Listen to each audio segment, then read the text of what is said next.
The rain had been falling for 3 days without pause, soaking every inch of the sleepy college town of Ashford, Virginia. The gutters overflowed, pavement stones wept dark tears. Under the heavy, stubborn sky, it seemed the whole world was sagging, surrendering, to the weight of something unseen. Ethan Carter trudged along the cracked sidewalk, his sneakers squelching with every step, a battered blue backpack slung over one shoulder. His jacket, thin and fraying at the cuffs, did little to shield him from the damp chill that gnawed at his bones. At 24, Ethan carried more than textbooks and medical manuals. He carried the debts of a mother who had passed too soon, the crushing hopes of a grandmother who still whispered prayers into her coffee each morning, and the relentless clock ticking down on his tuition. He carried, too, the quiet, corrosive fear that maybe, just maybe, he wasn't going to make it. As he crossed the intersection of Elm and Vine, dodging a speeding delivery truck, his phone buzzed in his jeans pocket, startling him out of the hopeless spiral of his own thoughts. He almost didn't answer, but something, instinct, fate, or simple exhaustion, made him pick up. "Ethan Carter speaking." The voice on the other end was polished, deliberate, like a scalpel sliding across silk. "Mr. Carter, this is Vivian Kingsley. I'd like to meet with you. It's regarding your financial situation." Ethan stopped in his tracks, rain dripping from the ends of his hair into his collar. "I'm sorry," he said cautiously, shifting under the weight of suspicion. "Who are you? How do you even know?" "I know enough," she interrupted, the words sharp enough to cut the fog between them. "Meet me at the Ivy Lounge, 8 o'clock. Don't be late. It's important." Before Ethan could respond, before he could so much as stammer a protest, the line went dead, leaving only the buzz of rain and static humming in his ear. He stared at the screen. Unknown number. No voicemail. No explanation. For a long moment, Ethan simply stood there, letting the rain pool around his worn-out sneakers, the world blurring at the edges. How could she know about his debts? About the eviction notices tucked into his textbooks? About the emergency hospital bills that arrived like clockwork for his grandmother's treatments? The streetlight flickered. A bus roared past, spraying muddy water over the curb. He should go home, he thought. Forget it. Stay away. Instead, slowly, mechanically, he turned toward the Ivy Lounge, the only upscale cafe in Ashford, a place he had only ever glimpsed from the outside, its warm windows promising a world he couldn't afford. The Ivy Lounge sat like a jewel amid the crumbling bricks of downtown, all polished brass, dark wood, and soft golden light. Inside, well-dressed patrons murmured over tiny porcelain cups, the clink of silverware blending with the low hum of jazz from hidden speakers. Ethan pushed open the heavy oak door, instantly drenched in warmth and the rich aroma of roasted coffee and aged leather. Heads turned briefly, assessing, dismissing, before returning to their conversations. He didn't belong here. He knew it. And yet, here he was. At a corner table by the window, she sat, Vivian Kingsley, as if the storm outside had bowed to her authority and stopped at the threshold. She was impeccably composed, silver hair swept into a low chignon, a tailored emerald suit that caught the light with every measured breath she took. There was no jewelry, no unnecessary ornament. Wealth, she understood, did not need to shout. Vivian's eyes, sharp, cold, impossibly blue, found Ethan immediately. She gestured to the seat across from her without rising. "Mr. Carter," she said, her voice like glass sliding over ice. "Sit." Something inside Ethan recoiled, but his legs obeyed. He lowered himself into the chair, acutely aware of the raindrops still clinging to his sleeves, of his damp sneakers squeaking faintly against the polished floors. Vivian regarded him over the rim of a delicate porcelain cup. "You're struggling," she said. "Drowning, actually." Ethan flushed. "I'm managing." A slight, almost imperceptible smile curved her lips, the kind of smile that knew things you hadn't yet admitted to yourself. "Denial is an expensive indulgence," she said smoothly, setting her cup down. "You're in debt. Your grandmother's medical bills are growing. Your scholarships are exhausted. You're a semester away from being forced to drop out." Ethan swallowed hard. "How? I have my ways." She cut him off, not unkindly. "And I have a proposition for you." There was a pause, the kind of pause that fills a room with invisible smoke. Vivian leaned forward slightly, the soft scent of jasmine trailing after her. "Marry me," she said, as calmly as if she were ordering another cup of tea. Ethan stared at her, sure he had misheard. Sure the rain outside had warped the words as they entered his ears. "Excuse me? You heard me. This is not about romance. It's a contract. You will be my legal husband. I will eliminate your debts, secure your future, and ensure your family's comfort. In return, you will provide your name, your presence, and your silence." Ethan laughed, a short, incredulous sound. "You're serious," he said, half a question and half a plea. Vivian's smile did not waver. "Deadly." He looked down at his hands, hands that trembled ever so slightly under the linen-draped table. "Why me?" he asked finally. "You don't even know me?" Vivian's gaze sharpened. "Exactly. You are young, unattached, and desperate enough to consider what others would not. I don't need love, Mr. Carter. I need a companion. I need control over my estate. I need continuity." Ethan's heart hammered painfully against his ribs. "This is insane," he whispered. Vivian tilted her head slightly, her silver hair gleaming under the soft lights. "Perhaps. But sometimes," she said, her voice dropping to a purr, "insanity is just practicality wearing a different face." They spoke for another 20 minutes, or perhaps it was an hour. Ethan would not later be able to say. When he finally stood, the world outside was darker still. The rain was a steady drumbeat against the windows. The future has a heavier weight against his shoulders. Vivian's parting words followed him out into the storm. "Think carefully, Mr. Carter. Opportunities, real ones, rarely knock twice." That night, in the dim kitchen of the small apartment he shared with his grandmother, Ethan sat at the worn oak table, hands pressed together as if in prayer. Across from him, Martha Carter nursed a mug of tea, her gnarled hands trembling slightly from the cold and the chemo. Ethan explained haltingly what had been offered to him. When he finished, the silence was vast, the kind of silence that wraps around you, that fills your lungs when you forget how to breathe.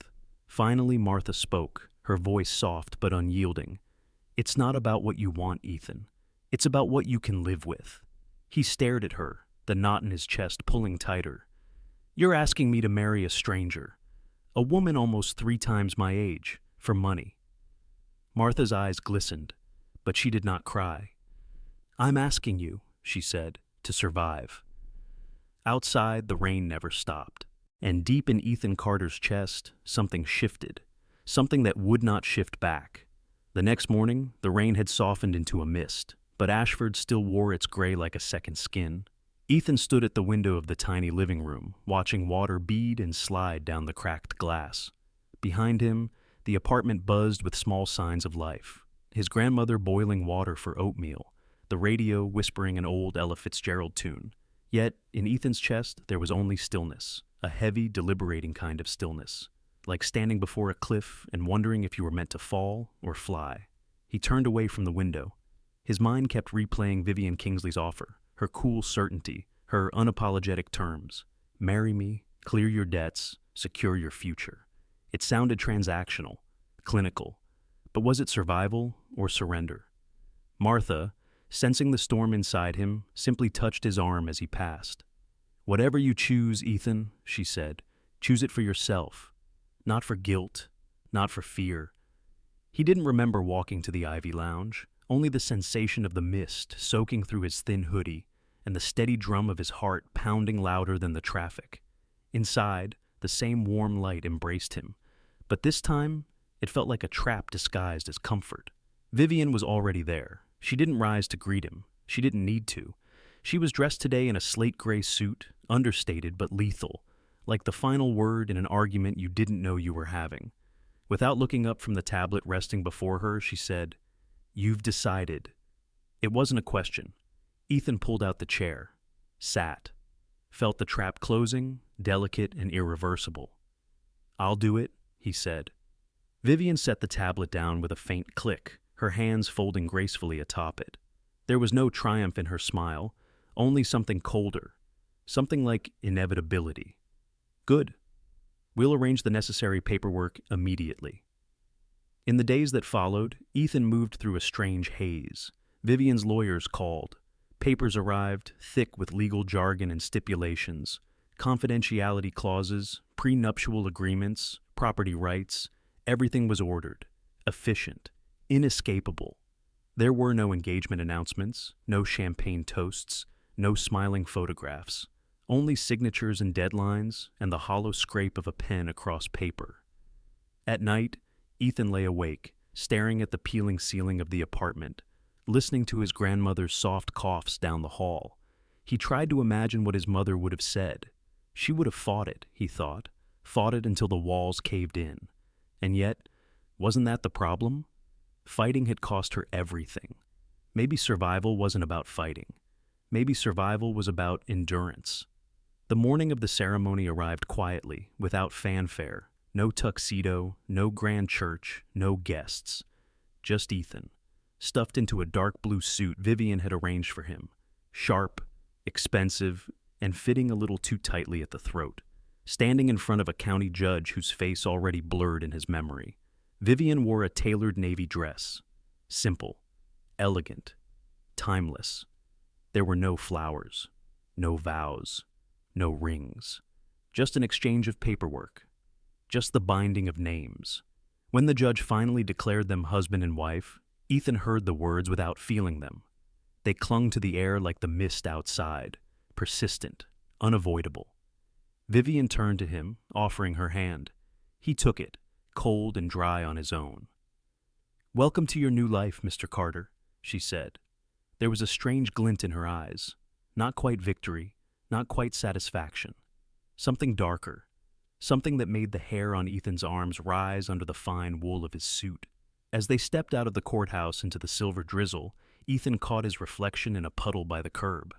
The young man staring back at him was a stranger, the same brown eyes, the same dark hair plastered to his forehead by rain, and yet a stranger, a man who had sold something he could not name for a price he was only beginning to understand. The ride to Kingsley Manor was silent. The driver, an expressionless man in a black cap, did not speak unless spoken to, and Ethan had no words left in him. They passed old brick storefronts and sagging telephone poles, and then, gradually, the landscape changed. Brick gave way to wrought iron, telephone poles gave way to manicured hedges, and finally, at the end of a long, winding driveway lined with ancient oaks, the mansion rose into view. Kingsley Manor. It looked less like a home and more like a mausoleum, a monument to something already lost. Marble columns soared skyward. Wide stone steps led to a pair of massive carved doors. Ivy clawed up the sides like grasping fingers. Windows, dozens of them, glinted under the pale sky, and yet none seemed to invite light. Vivian stepped out of the car without hesitation, nodding to the staff who materialized like phantoms to retrieve their luggage. Ethan followed, feeling small beneath the looming weight of the building. Inside, the air was cool and dry, scented faintly of cedar and something older, something harder to name.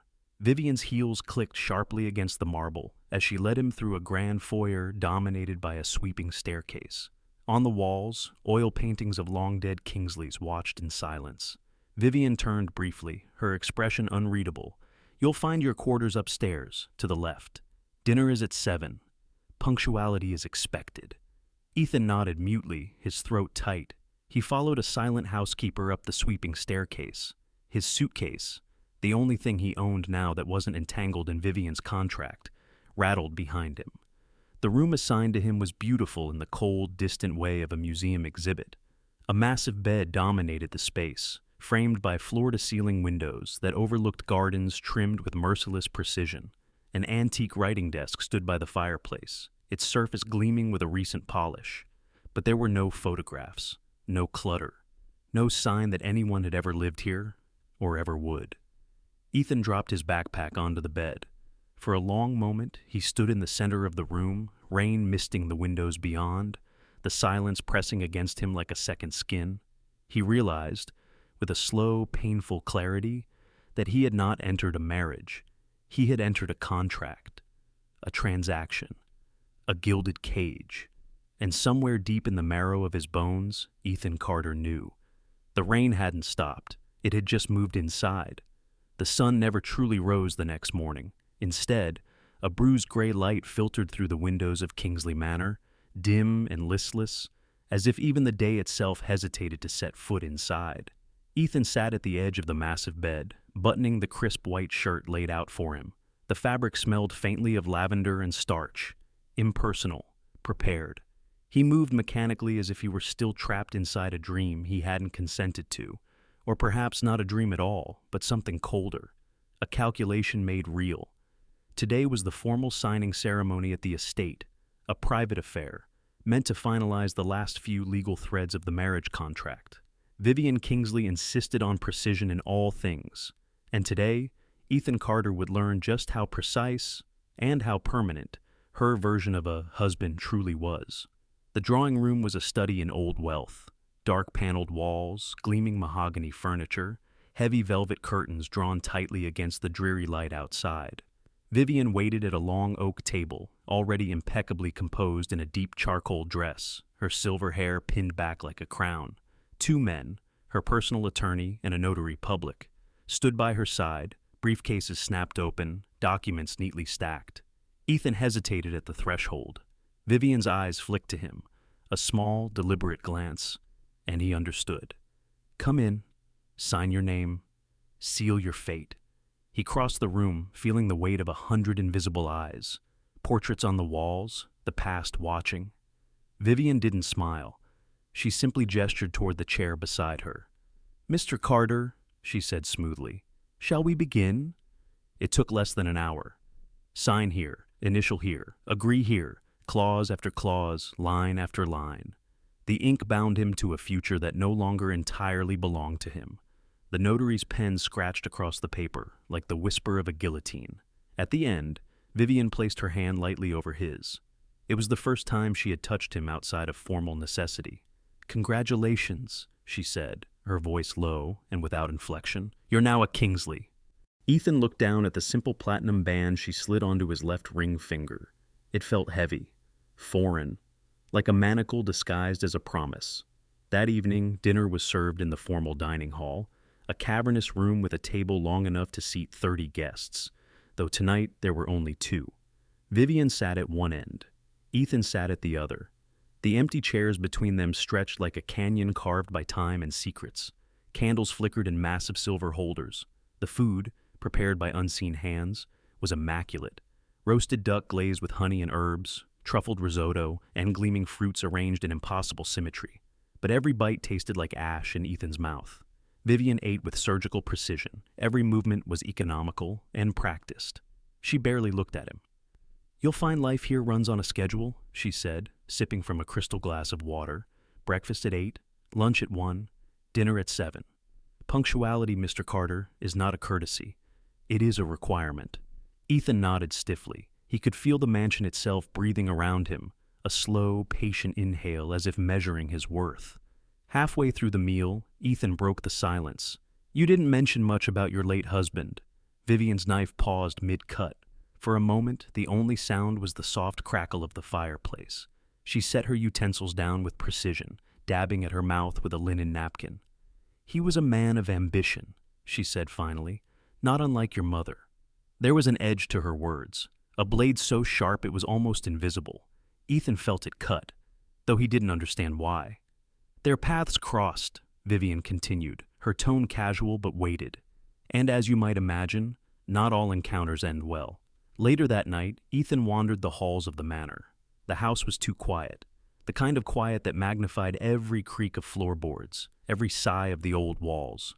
Portraits lined the corridors, stern-faced men in dark suits, women in somber gowns, and children with solemn, haunted eyes. All Kingsley, he assumed. All gone now, save for Vivian. As he passed a locked door at the end of a narrow hallway, something, a whisper of intuition, brushed against the back of his mind.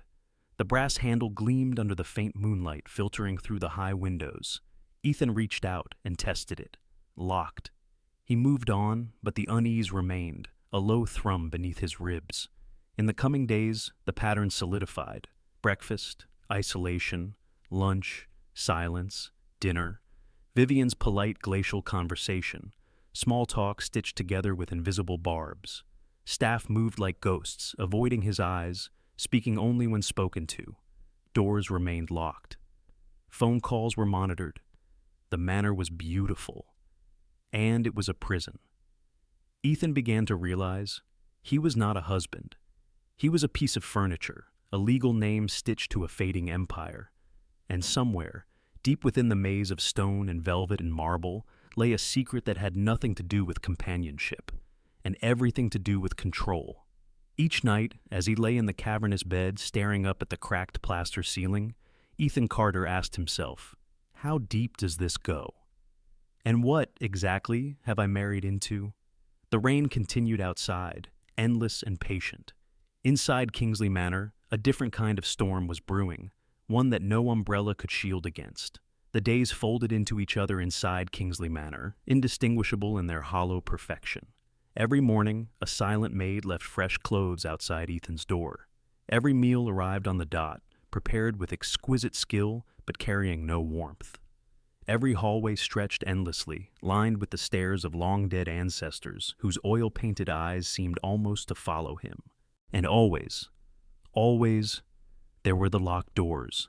Doors that gleamed in the dim light, their brass handles polished but unmoving. Doors that seemed, somehow, heavier than wood and iron should ever be. Ethan counted them, as if by mapping them, he could anchor himself against the rising tide of unease. There were 6 on the second floor, 4 more on the third. Each door was a question no one dared to answer.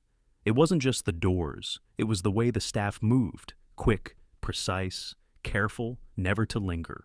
It was the way conversation stopped when Ethan entered a room as if someone had thrown a switch. It was the way Vivian watched him, always with polite detachment, like a scientist observing a slow experiment. And then there were the whispers, faint, fleeting, the sort you might mistake for the house settling, if not for the unmistakable snatches of words carried by the drafty corridors. Why him? She never chooses without a reason. Poor boy, he doesn't even know yet. One evening, after a strained dinner where Vivian discussed the stock market with the same inflection she might reserve for commenting on the weather, Ethan wandered into the manor's vast library. Rows upon rows of old books, their leather spines cracked with age, towered around him. The scent of aged paper and binding glue filled the air, thick and heavy. Vivian rarely came here, preferring the colder formality of her office. Ethan ran his fingers along the shelves, letting the textures ground him when something caught his eye. Vivian's desk. For all its orderliness, pens aligned perfectly, paperweights gleaming, there was a carelessness tonight. A folder left slightly askew, a desk drawer was left just slightly ajar, and there, half hidden beneath a stack of monogram stationery, a key. Small, ornate, silver, with an intricate twisting design that caught the low lamplight and threw it across the wood in curling shadows. Ethan's heart lurched. He looked over his shoulder. The library was silent except for the quiet tick of a grandfather clock. His fingers closed over the key. It was colder than he expected, as if it had been waiting for him. That night, Ethan lay in his bed, turning the key over and over in his hands. Its weight was disproportionate to its size, as if it carried more than just metal. It carried permission. It carried risk. And somewhere, deep in the marrow of his bones, Ethan Carter knew. This key wasn't just for unlocking doors. It was for unlocking truths. The mansion was a labyrinth of quiet when Ethan rose from the bed, barefoot and shivering despite the heavy robe he pulled around himself. The key pressed against his palm as he crept through the hallways, his steps muffled against the thick Persian rugs, down the east wing, past the double parlor, past the portrait of Vivian's father, who stared down at him with thinly veiled disapproval, and there, at the far end, the door, one he had tested before, locked, silent. Now he knelt before it, heart hammering against his ribs. The key slid into the lock with a soft, almost eager click. Ethan hesitated. 1,000 warnings whispered through his mind, but curiosity and something deeper, something closer to survival, propelled him forward. The room beyond smelled of dust and old sorrow. Furniture covered in white cloths loomed like forgotten ghosts. The wallpaper peeled at the corners. The air was stale, heavy with secrets. Photographs lined a side table, silver frames tarnished but intact. Vivian, younger, a man beside her, tall, handsome, eyes kind, her late husband, and in another frame, a younger woman, laughing in the sunlight, Ethan's breath caught in his throat. It was his mother. At the old writing desk by the window, yellowed papers lay scattered. Ethan's hands shook as he picked them up, scanning page after page. Business agreements, lawsuits, accusations. Vivian's late husband and Ethan's mother had once been entangled in a bitter legal battle, a battle that ended in the ruin of the Kingsley fortune and the death of Vivian's husband by heart failure. And now, decades later, Vivian had married the child of her enemy. Not for love, not for companionship, for revenge. At the center of the desk, a single document lay waiting.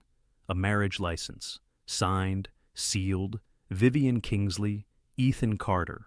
And beneath it, in a different hand, sharper, angrier, a scrawled note. I will take everything from him, just as his family took everything from me. The door creaked behind him. Ethan spun around, heart slamming into his throat. Vivian stood framed in the doorway, the dim hall light casting her shadow across the faded carpet. Her expression was unreadable. Her voice, when it came, was low and dangerous. Enjoying yourself? Ethan opened his mouth, but no words came. Vivian stepped inside, closing the door behind her with a soft click that sounded far louder in the silence. Curiosity, she said, gliding toward him, is a dangerous trait, Mr. Carter.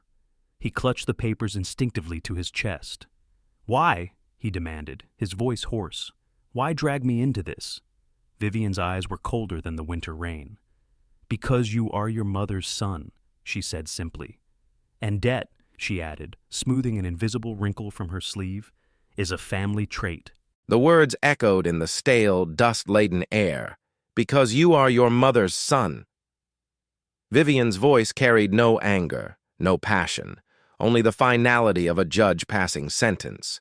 She stood mere feet from Ethan, the flickering light catching in the sharp planes of her face, making her seem carved from marble, a monument to old wounds and colder intentions.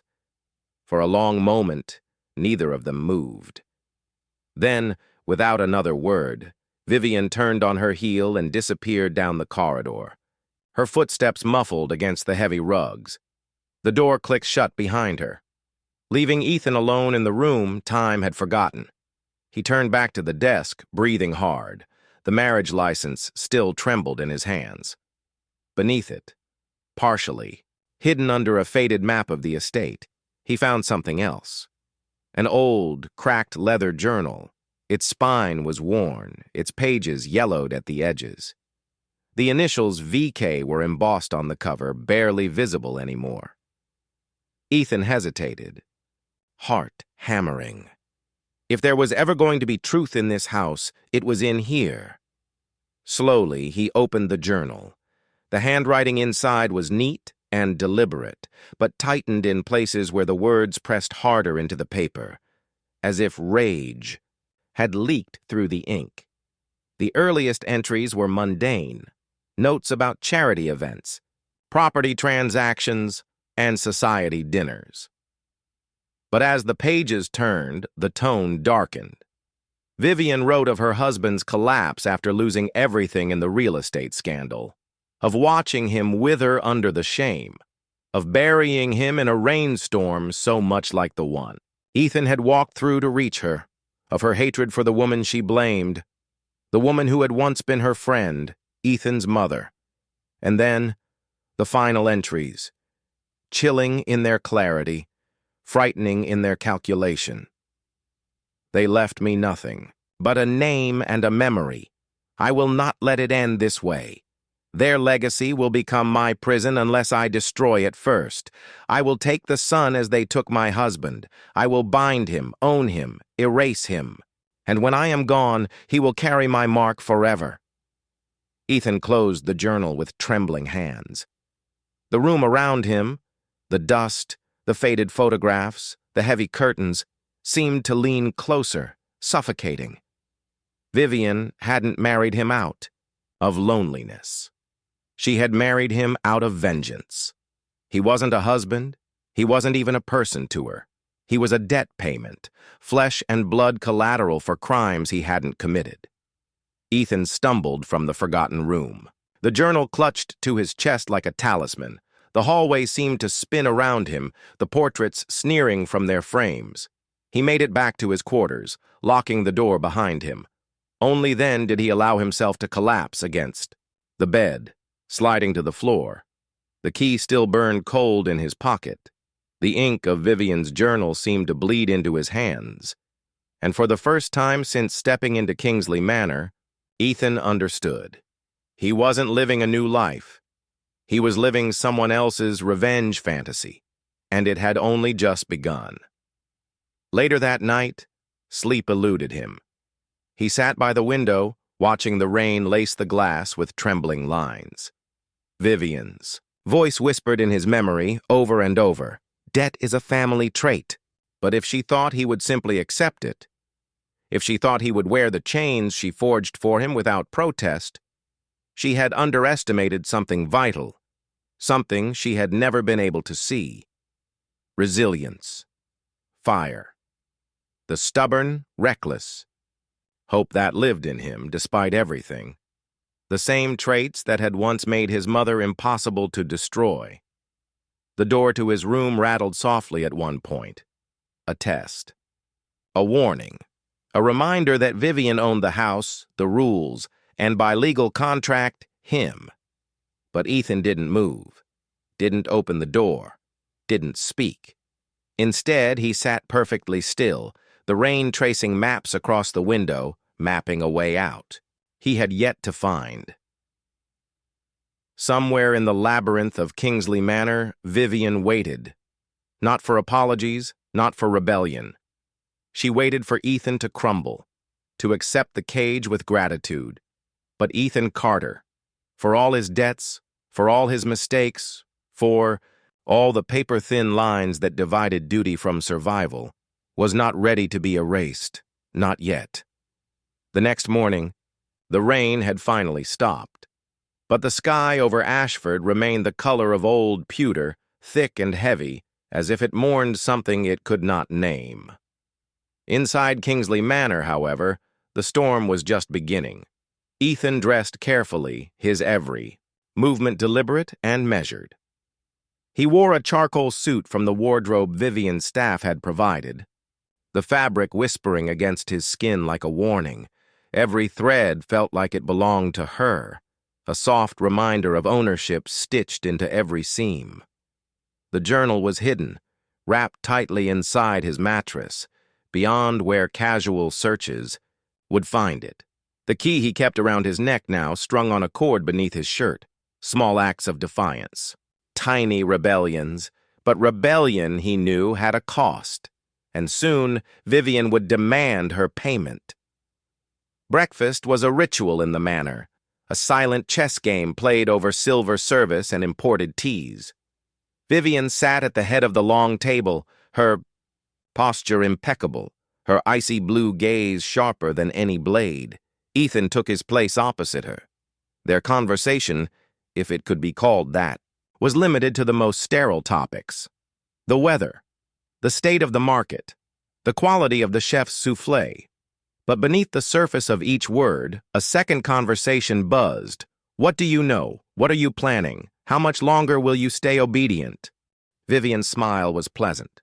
Her eyes were calculating. Ethan met her gaze and smiled back, and wondered if she could see the war gathering behind his teeth. By mid-afternoon, Vivian called for him.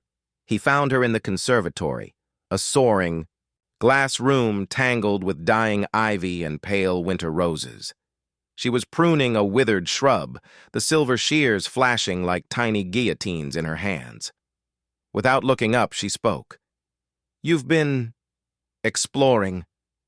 It was not a question. Ethan's hands curled into fists inside his pockets. "It's a large house," he said evenly. "Hard not to." Vivian clipped a brown stem clean off the rose bush. "Curiosity is natural," she said, "but dangerous, especially here." She turned, finally meeting his eyes across the dappled sunlight. "This house," she continued softly, "was not built on trust.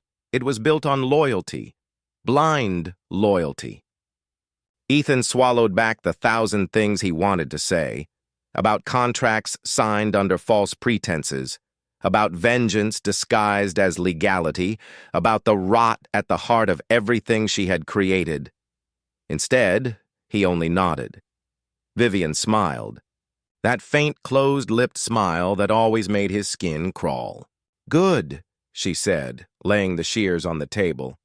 "Loyalty will serve you well, Mr. Carter." And just like that, the conversation was over, or at least the part spoken aloud. That night, Ethan paced his room, heart hammering. He knew now. Vivian wasn't simply content to trap him in marriage. She wanted his obedience. She wanted him to disappear, not physically, but piece by piece until nothing remained of Ethan Carter, except the Kingsley name he carried like a scar. He needed a way out, not just for himself, for his grandmother, too. The woman he'd sworn to protect. The thought of Martha hunched over her radio, waiting for news that would never come, fueled a new kind of rage inside him. A clean, burning anger. Not reckless, not wild, focused, cold, dangerous. He needed help, someone he could trust. That night, under the pretense of taking a walk through the grounds, Ethan slipped through the garden gate and used the burner phone he had hidden in the sole of his shoe. A trick he had learned during his brief internship at a legal aid clinic. It rang twice before the familiar voice answered. "Carter? Man, you fell off the face of the earth. You alive?" It was Caleb, his closest friend from medical school. Sharp, resourceful, loyal to the bone. Ethan kept his voice low, his eyes scanning the dark hedges around him. "I need your help," he said, "and I need it off the record." "You sound like you're in a James Bond movie," Caleb joked. "What's going on?" Ethan hesitated, then told him everything. Not the marriage, not fully, but enough. Enough about contracts signed under pressure. Enough about locked doors and disappearing freedoms. Enough about a woman who smiled like a queen and moved. Pawns like a general. Caleb's voice sobered immediately. "You signed under coercion, you might have grounds to challenge it, but you'll need evidence. Real ironclad stuff." "I'm working on it," Ethan said grimly. "I just need time." "You're in deeper than you realize, man," Caleb warned. "Be careful. People who build cages don't like it when the birds try to fly." As Ethan slipped back into the manor, the key cold against his chest, he knew. Vivian suspected him. She was watching, waiting. But she didn't know everything. Not yet. And as long as Ethan had breath left in his body, as long as the fire she tried to crush still burned in his chest, he would not go quietly. End of part 6. We've now escalated the stakes. Vivian tightens control. Ethan starts to secretly rebel. Tension rising steadily. The following days passed under a brittle, manufactured calm. Vivian continued her rituals with mechanical grace. The scheduled breakfasts, the impeccably timed dinners, the subtle but unmistakable surveillance. But Ethan Carter was no longer the same quiet shadow she had married. Inside, he was changing, quietly, dangerously. He began to observe everything, the way the head butler, Mr. Langston, hesitated before delivering sealed letters to Vivian, the way the maid seemed to vanish whenever Ethan entered certain wings of the house, the way Vivian herself lingered just a little too long near the locked West Wing doors. The manor was a living organism, a creature fed by secrets, its veins pulsing with silent agreements and ancient vendettas. And Ethan had learned to move like a ghost through its bones. Each night, he slipped out of his assigned quarters and searched the library, the abandoned solarium, and the storage rooms lined with dust-choked trunks. Every drawer he opened, every hidden nook he discovered, chipped away at the fortress Vivian had built, and with each discovery, a clearer picture formed. Vivian wasn't just protecting her fortune, she was hiding something far worse. One night, Hidden among accounting ledgers in a forgotten cabinet, Ethan found it. A second set of financial books, meticulously kept, filled with transactions that Vivian's official records never mentioned. Shell companies, offshore accounts, silent partnerships, with developers whose names Ethan recognized from Caleb's whispered warnings. Money moved in strange, dark rivers, money that funded questionable ventures, investments built on lies, fraud. Conspiracy, criminal deception.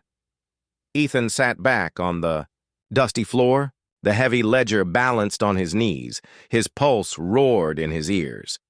This wasn't just about revenge anymore, this was about survival, hers and his. Because if Vivian's empire fell, it wouldn't just crush her, it would bury Ethan too, under lawsuits, under scandal, under the kind of public destruction that erased not just names, but entire lives. The next evening, during another staged dinner, Ethan dropped a quiet hint. Between a bite of cold lamb and a sip of wine, he said, "I was reading about asset protection strategies today, offshore holdings, shell corporations, fascinating stuff." Vivian's knife froze mid-slice, just for a heartbeat. Then she continued carving her fillet as if nothing had been said. But Ethan saw it, the tightening of her jaw, the flicker in her eyes. She knew. She knew he knew, and the game had changed. Later, under the cover of darkness, Ethan called Caleb from the old gardener's shed, a place so forgotten by the household that even the rats had abandoned it. Caleb's voice crackled across the weak signal. "If you have proof of financial fraud," he said urgently, "you're sitting on dynamite. You could get her indicted." "Could," Ethan repeated bitterly. "If I live long enough to hand it over." "You need to be smart, Ethan. Build a file. Keep backups. Document everything. And then we burn her world down." Inside Kingsley Manor, Vivian Kingsley was playing the long game, but so was Ethan Carter now. Every smile he gave her at breakfast was a dagger hidden behind his teeth. Every polite nod at dinner was a brick, removed from the foundation of her empire. He hid copies of the ledger pages in multiple locations, behind loose floorboards, inside hollowed-out books, and taped beneath his mattress. If Vivian found one, it wouldn't matter. Others would remain. Evidence buried like seeds, ready to grow the moment she thought herself safe. Still, the danger grew thicker around him. Vivian's questions became sharper. "Where did you go this afternoon? Why were you in the East Wing? Who are you writing to?" Ethan answered each time with measured patience, with half-truths woven so tightly into real ones that even Vivian's forensic instincts found no obvious flaw. But the space between them narrowed each day, and Ethan knew a storm was coming, a final confrontation that would decide everything. Each night, before slipping into a restless sleep, Ethan touched the small silver key hanging beneath his shirt. A reminder, a promise. He wasn't here to survive anymore. He was here to win. The morning broke with a sky as white and brittle as bone. Ethan woke. Before dawn, the house still heavy with sleep. Today it would end. One way or another. He dressed simply. No tie, no jacket, and tucked the ledger copies into his satchel, along with the original documents Caleb had helped him legally authenticate. As he moved through the halls, every creak of the floorboards sounded like a gunshot. Vivian was waiting in the grand salon, as always, perfect, immovable. Her eyes flicked to the satchel at Ethan's side but betrayed nothing. "You wished to speak to me," she said, her voice a blade dulled by politeness. Ethan crossed the room, standing before the grand fireplace where generations of Kingsleys had posed for oil portraits. He pulled out the ledger and placed it gently on the coffee table between them. "I know everything," he said. Vivian tilted her head slightly, studying him like a rare, venomous creature. "Do you?" she murmured. "About the offshore accounts, the shell companies, the hidden investments, the fraud, that would bury this estate if anyone found out. Vivian's lips parted slightly, a soft breath escaping. Surprise or admiration, or both. "You're more dangerous than you look," she said. "You made me dangerous," Ethan replied evenly. For the first time since he had entered Kingsley Manor, Vivian. Kingsley dropped the mask, her face sharpened, cold, and unadorned. "You have no idea what your mother cost me," she hissed. "No idea what I had to become just to survive her betrayal. And how many people had to suffer to make you feel powerful again?" Ethan shot back. "How many lies? How many lives?" Vivian rose from her chair, the movement slow and deliberate. "You think you're a hero?" she sneered. "You think exposing me will save you? You'll be buried alongside me." Ethan met her fury with a calm she could not shake. "Maybe," he said, "but I won't live as a ghost inside your walls." At that moment, the heavy front doors banged open. Uniformed officers flooded into the manor, followed closely by Caleb, his expression grim but determined. Vivian turned sharply, her hands curling into fists.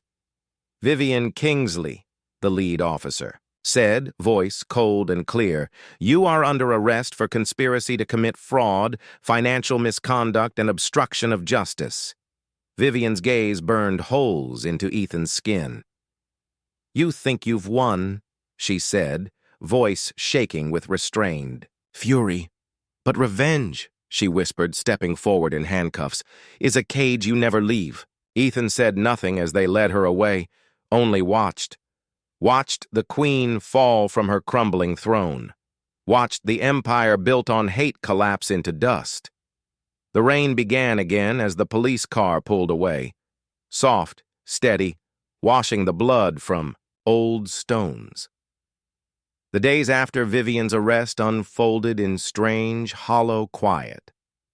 Kingsley Manor, once a fortress of secrets and sharp glances, now stood half empty.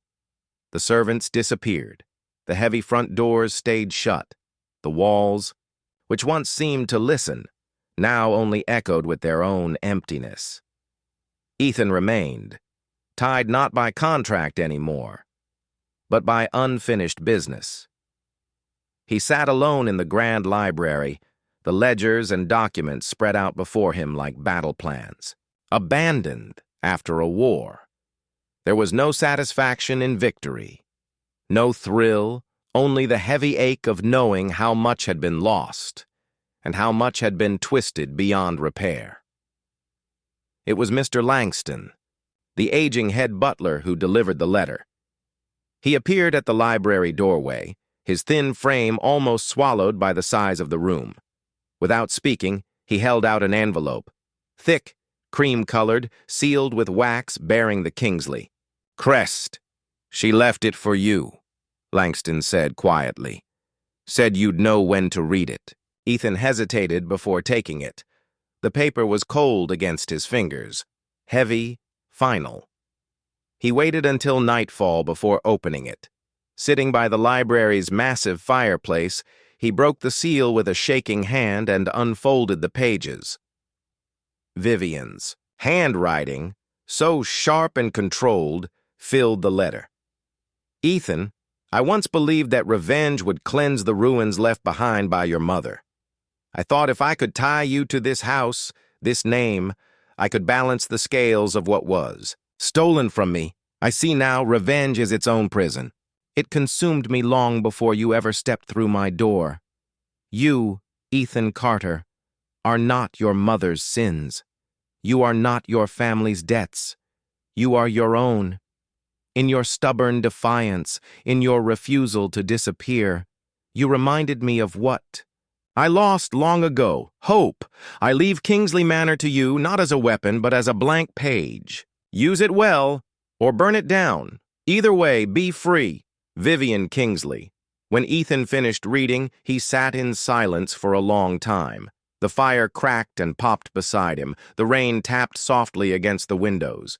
Vivian's words felt less like a confession and more like a plea for someone. Anyone. To break the cycle, she could not. The next morning, Ethan made his decision. He sold Kingsley Manor. The money paid off every debt left lingering over his family, wiped clean the years of fear and scraping and sacrifice. With the remainder, he founded something new, the Kingsley Carter Foundation for Second Chances, a scholarship fund aimed at students crushed by circumstances beyond their control, not to erase the past, but to build a future beyond it. The day he signed the final paperwork, Ethan stood once more at the gates of the old estate. The marble columns glowed under the pale morning light. He didn't feel sorrow. He didn't feel regret, only freedom. The kind that doesn't come from revenge or money or even survival. The kind that comes from finally choosing your own name. 1 year later, the sky over Ashford was blindingly blue, a color Ethan Carter hadn't realized he missed. No storms, no shadows, just open, endless possibility. He stood behind a simple wooden podium at the dedication ceremony of the Kingsley Carter Foundation. Rows of young students, hopeful, hungry for their futures, filled the small college courtyard. Behind him, a bronze plaque shimmered in the sunlight. The Kingsley Carter Foundation for Second Chances. Because everyone deserves more than just survival. Ethan's voice was steady as he spoke. This isn't just about scholarships. It's not about erasing pain. It's about building something better from the pieces we're given. He paused, letting the words settle into the warm spring air. We inherit more than names. We inherit burdens, fears, dreams, and sometimes mistakes, but we also inherit the chance to do better. The crowd was silent, listening. Ethan smiled, a quiet, genuine smile he hadn't worn in years. Here's to second chances, for all of us. After the ceremony, as the students and families mingled and laughed, Ethan wandered to the edge of the courtyard. From his pocket, he pulled out a small, battered envelope. Vivian's letter, the one he carried still, not out of guilt, not out of anger, but as a reminder of how far he had come, of the power of choosing forgiveness over vengeance, of what it meant to be free. He looked up at the sky, letting the sun warm his face. The past still lived behind him, as all pasts do. But it no longer chained him, no longer defined him. And as he stepped forward into the crowd, into the future, he knew he was his own man now. And the sky had never looked clearer.